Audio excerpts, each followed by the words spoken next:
challenge.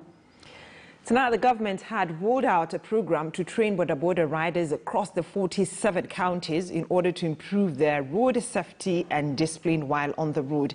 Hezron Kimari has spoken to NYS Director General Madam Matilda Sakwa on the progress of the program. Let's listen to them from Mwatate. Well, the government had launched a special program for training Bodaboda riders across the 47 counties through NYS in ensuring that they improve the discipline and road safety. And today here in Voi, I'm joined by the Director General NYS, maybe to share with us the progress of this program. Thank you very much. The government has looked at the maintenance of Bodaboda. And His Excellency the President was very, very concerned about the road maintenance that is being brought in by Bodaboda. And therefore, he directed the Minister in charge of ICT and Youth to ensure that Bodabodas are taken through some sort of refresher courses, and those ones who don't have licenses should be given a license through being taken through driving school.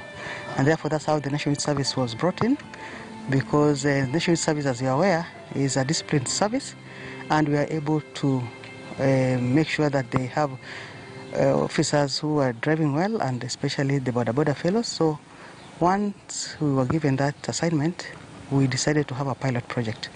That pilot project was done in 3 regions. That is Eastern, in Machakos; Central, we had Kiambu; and Rift Valley, we had Kajiado. So far, we have trained about 5,000. The refresher ones, refresher course, which takes about a week. Refresher course basically are those ones who have licenses, and we have also trained about 5,000 who are new, who don't have driving license, and we have the capacity simply because we also have driving school in the National Service. So we are using our driving school to make sure that these Bodabodas are given that skill to drive, and not just drive, but to be disciplined on the road, to ensure that they take care of the persons they are carrying. They also adhere to the road codes, so that we don't have Bodabodas who are riding without any knowledge of traffic rules. So far, the program is going well, but we had to stop because of COVID. When we had the 3rd wave, that's when we stopped. So, but now we want to roll out, because we have learned some lessons when we did the 3 pilot projects. And the lessons we learned was, number 1, is to sensitize, first of all, the Bodaboda riders for the need to have licenses. We also had to sensitize the community, and especially the politicians, so that when the program is rolled out, they know that it is for their benefit. And we also wanted to sensitize people to know that there's a difference between what we are doing as National Service and the political side of it, because, as you're aware, mostly the Bodabodas are the ones who are used when the politicians want to do their campaigns or to do certain things. And secondly, we also sensitize Wananchi so that they can also pay for them, for themselves, so that they are ready to pay for those ones who want the licenses, so that they ride with licenses. We say this because we also want to bring in the issue of them being disciplined. And number 2, in every crime you find in Kenya, about 70% about the Boda rider is involved.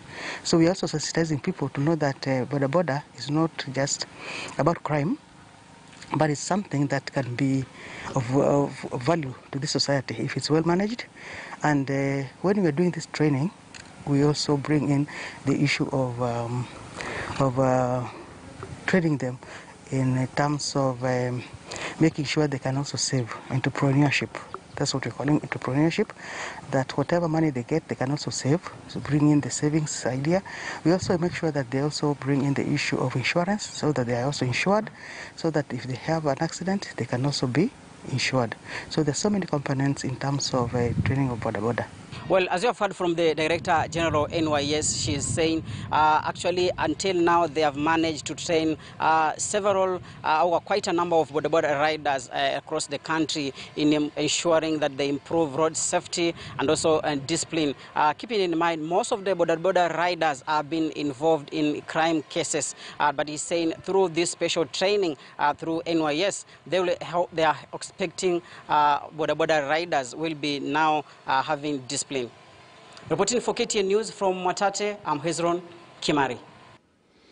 Right, so Anne Kananu is poised to become the city county's next boss after the High Court approved the impeachment of former Governor Mike Mbuvi Sonko.